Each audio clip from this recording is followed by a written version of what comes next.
जब मैं इस उम्र में कोई काम शुरू करके आज यहाँ तक पहुँच सकती हूँ, संकल्प शक्ति हो तो किसी भी काम को लेके आप आगे बढ़ सकती हैं, अपने हुनर को दुनिया तक पहुँचा सकती हैं। कोविड का समय था, उस समय सारे लोग जो मेरे आस-पास के थे सभी का काम छूट गया था।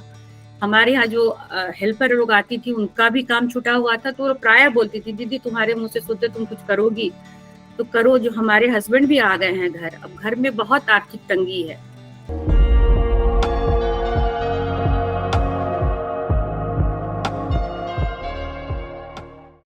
नमस्कार, स्वागत है आपका हेल्थ शॉर्ट्स पर। मुझे ऐसा लगता है कि सपनों और संकल्पों से बड़ा कोई हुनर नहीं होता, कोई डिग्री नहीं होती। अगर आपने ठान लिया कि आपको कुछ करना है तो आप मिनिमम संसाधनों में भी बहुत कुछ कर सकते हैं। ऐसी एक शख्सियत आज हमारे साथ है, कल्पना झा, जिनके बनाए अचार झा जी स्टोर के नाम से आज दुनिया भर में अपने स्वाद का धमाल मचाए हुए हैं। बहुत छोटी सी पूंजी ने इन्होंने अपना व्यवसाय शुरू किया और आज इनका टर्नओवर लाखों में है। आइए मिलते हैं झा जी स्टोर की संस्थापक कल्पना झा से। कल्पना जी, स्वागत है आपका हेल्थ शॉर्ट्स पर। नमस्कार योगिता जी। कल्पना जी, आपकी जर्नी से शुरुआत करते हैं कि कैसे आपने ये यूनिट शुरू करने का आइडिया आया आपको और कैसे कैसे ये एस्टेब्लिश हुआ। ये सेकेंड वेव जो कोविड का था उस वक्त ही ये शुरुआत हम किए। मन में तो बहुत पहले से ही था जो कुछ करना है, क्योंकि हस्बैंड सरकारी जॉब में थे तो इनका ट्रांसफरेबल जॉब था, तो मेरे लिए इनके साथ घूमना हुआ।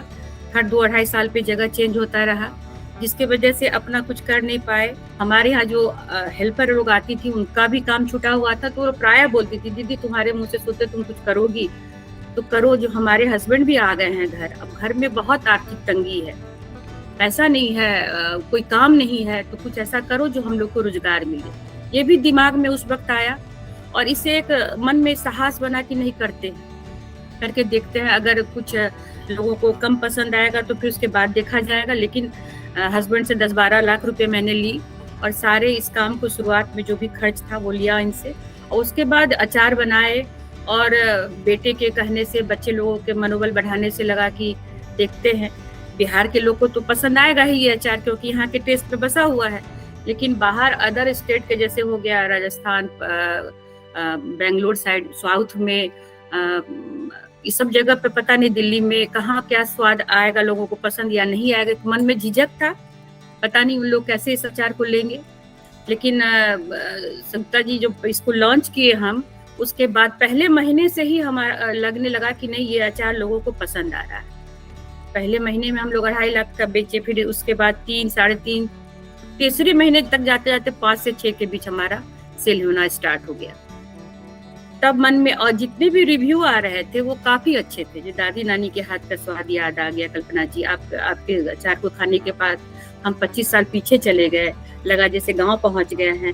तो ये सब आने के बाद लगा कि नहीं, अचार में स्वाद में तो है दम है, मतलब लोग इसको पसंद कर रहे हैं तो इसको आगे बढ़ाया जा सकता है। तो उसी समय ये मन में आया कि अब तो फाइनेंस की जरूरत पड़ेगी, कम पैसे से तो होने वाला नहीं है, डिमांड काफी था। तो फिर शार्क टैंक जाने का सोचे हम लोगों ने। शार्क टैंक इंडिया का उस समय ऐड आ रहा था, उसके बाद हम लोग शार्क टैंक के लिए अप्लाई किए। 2-3 राउंड के बाद दिल्ली बुलाया गया, उसके बाद फिर मुंबई बुलाया गया। तो फिर उसके बाद तो एयर होने के बाद तो मेरी जो कहानी है घर घर पहुंची। मेरे अचार का स्वाद लोगों के डाइनिंग टेबल तक पहुंचा, लोग खाए, बहुत प्रशंसा मिला और जो बिजनेस था दिनों दिन बढ़ता ही गया। एक रात में इतना छलांग लगा, जो मैं 3-4 महीने में बेच रही थी वो लगभग 3-4 घंटे में बेच लिया हम। तो इस तरह से बहुत ही पसंद किया लोगों ने और इस काम को सराहा, तो अच्छा लगा। और इसी के पीछे हम अभी, अब जो हमारा आगे का 3 साल का जो सोच है कि नहीं इसको अब कहाँ तक ले जाना है, इस पर हम लोग काम कर रहे हैं।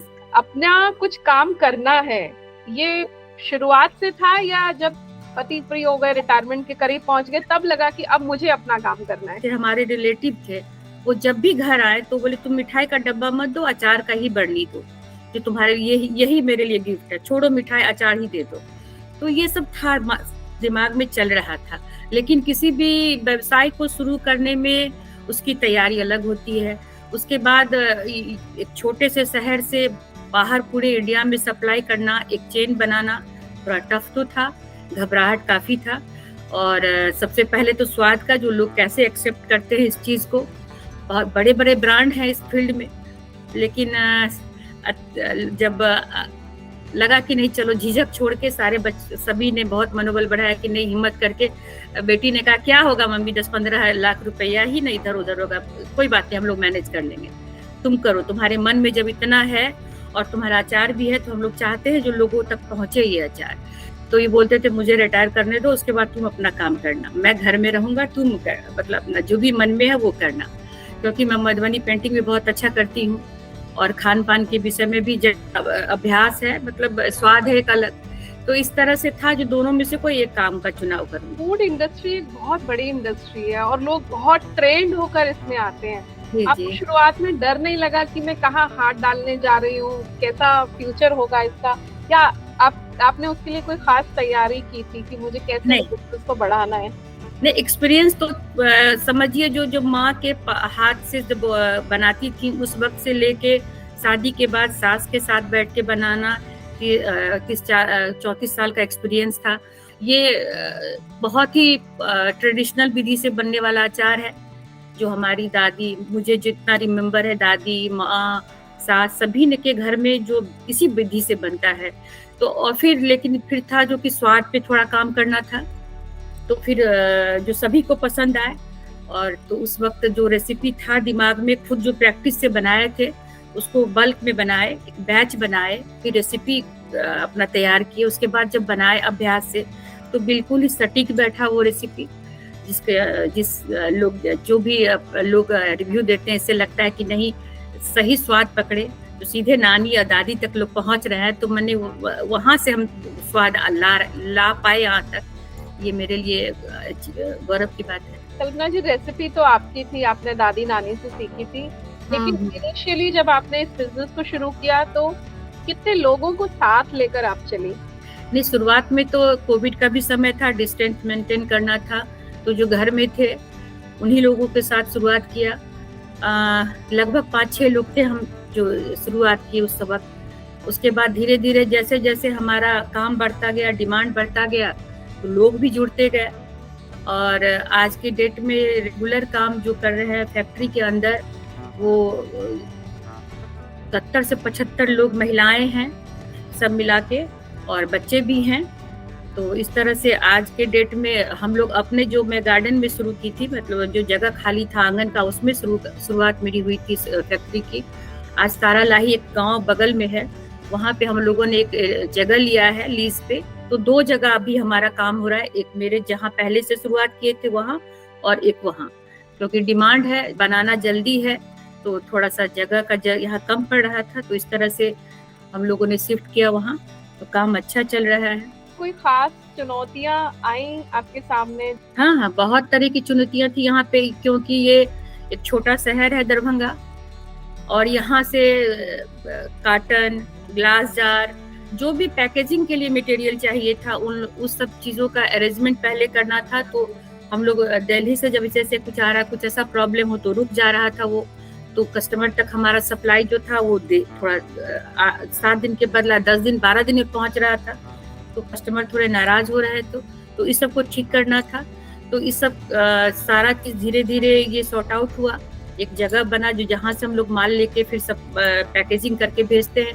फिर लगा कि नहीं, यहाँ से तो कुरियर बहुत लेट पहुँच रहा है, तो हम लोगों ने वेयर हाउस खोला, और जैसे दिल्ली में है, पटना में है, बेंगलोर में है, अब पूना में जस्ट खुलने वाला है।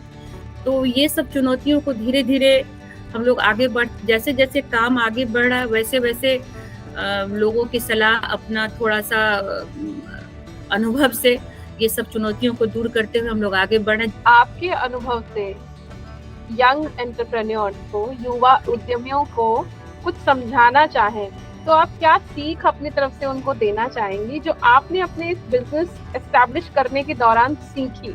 मुझे ये लगता है कि आजकल के ज़माने में, ऑनलाइन के ज़माने में, कहीं घर से आप 2-3 जन मिलके कोई भी बिजनेस स्टार्ट कर सकती हैं, लेकिन बिजनेस करने से पहले एक प्लान होना चाहिए। किसी भी काम को शुरुआत करने से पहले आप जिस काम में निपुण हैं या आपको लगता है आप अच्छा कर सकती हैं, 100% अपना समय दे सकती हैं, और आपका जो ये हुनर है, चाहे जो भी हो, लड्डू बनाने का हो, खाने-पीने का, मैं तो खाने-पीने के संबंधित ज़्यादा बात करूँगी, टेक्नोलॉजी तो की बात तो बच्चे करेंगे, यंग बच्चे। तो जो भी हुनर आपके हाथ में है, पहले तो उसको अभ्यास करके आप ऐसा बनाइए, आपके अपने आस-पास के लोगों को चखाइए या देखिए जो किस तरह का रिस्पॉन्स आपको मिल रहा है। अगर अच्छा रिस्पॉन्स मिल रहा है तो एक टीम बनाइए और उसके बाद काम शुरू कीजिए। जब मैं इस उम्र में कोई काम शुरू करके आज यहाँ तक पहुँच सकती हूँ, संकल्प शक्ति हो तो किसी भी काम को लेके आप आगे बढ़ सकती हैं, अपने हुनर को दुनिया तक पहुँचा सकती हैं। तो ज़रूर करें। युवा वर्ग के जो भी बच्चे हैं, सरकारी नौकरी तो है ही, उसके अलावा भी मेरा तो कहना है कि रोटी, कपड़ा, मकान और दुकान, जहाँ ऐसा नहीं झिझक होना चाहिए कि नहीं बिज़नेस करना थोड़ा टफ है, ये है, बहुत परेशानियाँ हैं, एक स्टेबिलिटी नहीं रहती है, ऊपर-नीचे होते ऐसा नहीं है।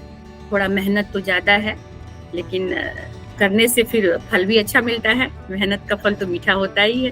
थैंक यू सो मच कल्पना जी। आपकी जर्नी हम सब के लिए बहुत ही एनकरेजिंग रही है और आपसे हमें बहुत कुछ सीखने को मिला।